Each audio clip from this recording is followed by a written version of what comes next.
Good evening. I'm Patricia Vallone with a CTV News update. Maryland activists are calling for rent relief beyond the pandemic. Rent caps have been a big help for tenants over the last year and a half.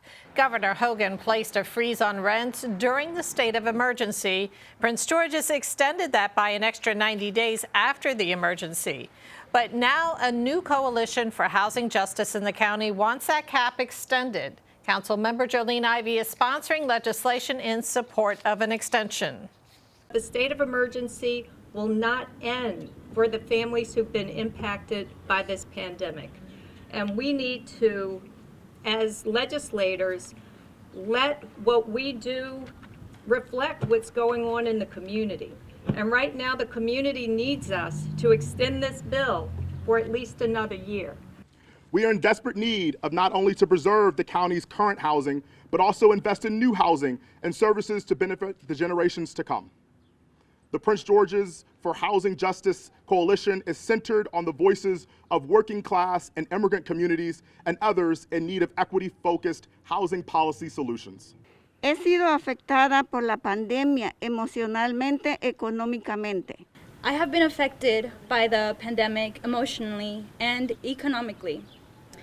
I have lost my job, I have lost my savings, and I know that many people in my community are going through the same situation. We need more accessible housing located close to transit, shopping, hospitals and doctors' offices, churches, and other amenities for convenience and also to provide independence. The coalition includes 9 advocacy organizations and tenants who have been directly impacted. A major arrest in the fatal shooting of a young girl in southeast Washington. D.C. police have arrested 22-year-old Mark-Twan Hargraves of Waldorf for the shooting death of 6-year-old Naya Courtney, who along with her mother was shot on July 16th in the Congress Heights neighborhood. Hargraves is charged with first-degree murder while armed. Officials formally announced the arrest during a noon press conference. The prayers of the community have been answered. I'm here to announce today that we've got our man. Pursuant to a D.C. Superior Court arrest warrant, members of the Capital Area Regional Fugitive Task Force arrested 22-year-old Mark-Twan Hargraves of Waldorf, Maryland, for first-degree murder while armed inside an apartment in southeast D.C. As I forecasted, the individual involved was no stranger to the criminal justice system. In addition to Naya and her mother, 4 others were struck by bullets fired from a passing vehicle, which was later found burned in northeast Washington. The surviving victims suffered non-life-threatening injuries. Well, COVID cases in Maryland, along with the positivity rate, continue to climb. This as health officials urge vaccinations. Here are the latest numbers. The state health department has identified 416 new cases statewide since yesterday. 83 of those are in Prince George's County. The positivity rate is at 2.45%. 3 people in Maryland have succumbed to the disease since yesterday. Hospitalizations are at 208. Maryland's new state superintendent is urging schools to use summer programs to help students catch up from learning loss during the pandemic. All 24 public school systems in the state have begun summer programs, but Superintendent Mohammed Chowdhury says that it's also critical to understand learning gaps that existed before COVID-19. Chowdhury says that normal isn't good enough if recovery doesn't close the pre-pandemic gaps in education. All local school systems are now required to implement tutoring and summer school programs in response to disrupted learning from the coronavirus. Prince George's is working to get quality food to residents living in designated food deserts. In partnership with the Capital Area Food Bank, county officials today launched a curbside groceries initiative. A new mobile store will offer customers dairy products, meats, fresh fruits, and vegetables at affordable prices. Officials say the store will visit communities with limited grocery options. We've had the chance to pilot this initiative. As I said, this is our second truck. The first one has been operating in D.C. Over the course of the last year. So it does truly take all of us across all sectors, government, private sector, and nonprofit, to be able to ensure the well-being of those neighbors who are more vulnerable and to ensure equitable access to nutritious food and all the opportunities and benefits that can arise from that. The County Grocery Project is also partnering with Giant Food, United Healthcare, and Washingtonian Magazine. And you are watching CTV News. I'm Patricia Vallone. We'll be back in just a moment. Right here, baby. Look. Uma. Noah. Something more than a birthday is happening here. Once you can see it, you can help. The sooner you recognize the signs of autism, the sooner you can make a lifetime of difference for your child. Start by answering a few simple questions at screenforautism.org. Welcome back. Civil rights attorney Ben Crump has filed suit against pharmaceutical giant Johnson & Johnson. Crump has filed the suit on behalf of members of the National Council of Negro Women. The suit alleges that J&J marketed its talcum-based powder specifically to black women despite the product's links to ovarian cancer. J&J denies the allegations, saying its campaigns are multicultural and inclusive, and the company is also denying its products cause cancer. Last year, an appellate court in Missouri upheld more than $2 billion in damages against the company, saying that it knew there was asbestos in its baby powder. A Maryland man is sentenced to 7 months in federal prison for making threats against President Joe Biden and Vice President Kamala Harris. He is 42-year-old James Reed. Prosecutors say Reed made death threats to Biden and Harris during the 2020 presidential race.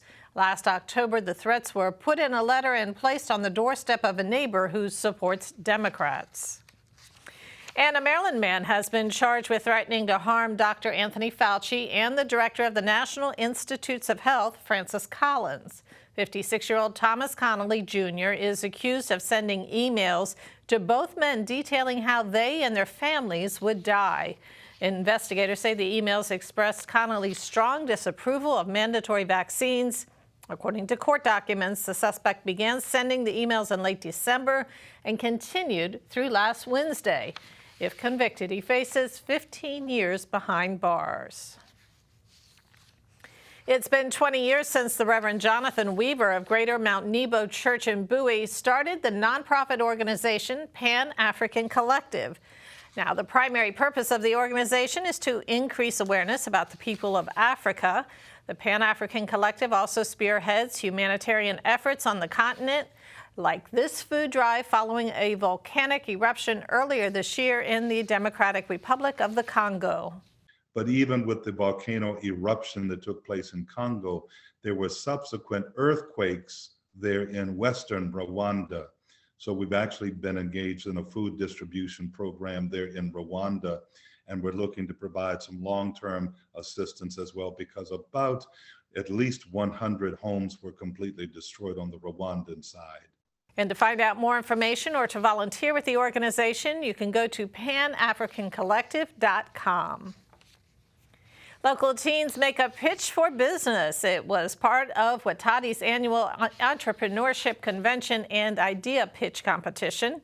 Here are images from past year's events. Judges included employees from Kaiser Permanente and PNC. One student who participated is the founder of Girls Bring Girls Up. I learned a variety of things when it comes to promoting, branding, budgeting, especially like from all the coaches that were there, and just seeing feedback that everybody got from their pitch. The reason why the convention happens is multiple-fold, because our vision is that empowerment education through equitable access to employment and job creation. So when we partner with our partners, they now already got calls from a few who want to even give some of them jobs. And yesterday's event was virtual. Watati will also host a gala on August 28th to announce the winners. Still ahead on the news, gearing up for National Night Out. Stay with us.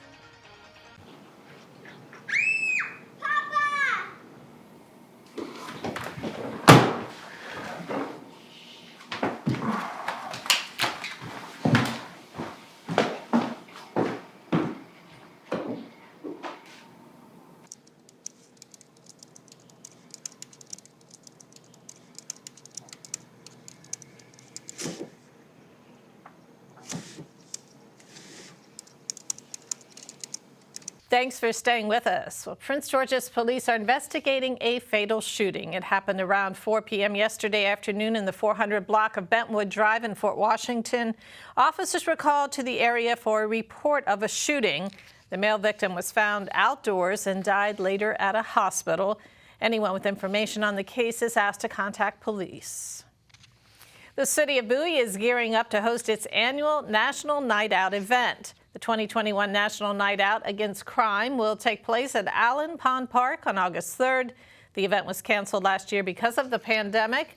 Known as a nationwide block party, National Night Out works to bridge the gap between local law enforcement and residents. The family-friendly event will have food and fun activities for all ages. We are very happy to be in front of our residents and our community again. This is a great opportunity to come out and see us. The time to create a relationship is not when something has gone south and you're seeing somebody on the worst day of their life. The time to start that bond and start that relationship is before a crisis, so that when something does happen, you have some kind of pre-established level of trust. The National Night Out event in Bowie is free and open to the public. The event will take place from 6 p.m. until 8 in the evening. An organization that helps homeless kids through the simple act of playing opens a center in Prince George's County. The Homeless Children's Playtime Project is partnering with Shepherd's Cove Emergency Shelter in Capitol Heights. It opened at this center last month. 2 days a week, parents can drop off their little ones for playtime. Executive Director Jamila Larson says that it's therapeutic for the kids. We want to do everything we can to help promote healthy child development so the children that we serve now don't have to experience housing insecurity as adults. So, for example, we support through play activities, social emotional learning, problem solving, helping our kids develop a sense of optimism for the future. And there's so many powerful skills that can be strengthened through play. And for more information, visit playtimeproject.org. Well, let's get a quick check now on our 3-day weather forecast. Tonight, partly cloudy with a chance of showers and a low around 70 degrees. Thursday, partly cloudy with rain expected in the evening and a high near 89. Friday, sunny with a high near 89. And Saturday, sunny with a high near 84. And now for your community calendar, enjoy a soothing Sunday with the sound of smooth jazz. The Lake Arbor Jazz Summer Concert Series wraps up this weekend with a grand finale. The concert will feature several artists, including Langston Hughes II, the Phase 2 Band, and much more. Make sure to get your tickets today. Seats are limited and going fast. The event takes place Sunday, August 1st at 7:30 p.m. at National Harbor. For more information, visit lakearborjazz.com. And that wraps up our CTV News Update. Join us again tomorrow at 4:30. Have a great night.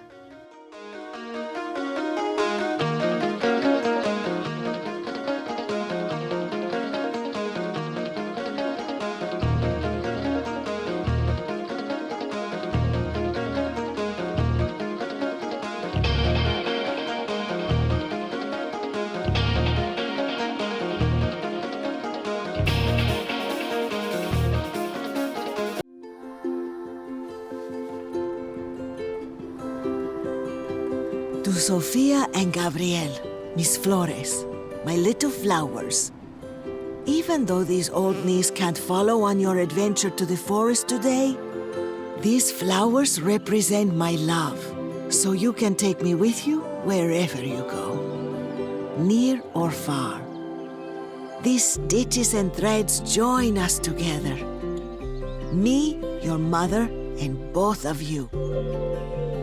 And wherever you see a flower, a bird, a beautiful tree, know that my love is with you as you bring our colorful stories to the world. Make the forest part of your story at a park near you. Find one at discovertheforest.org.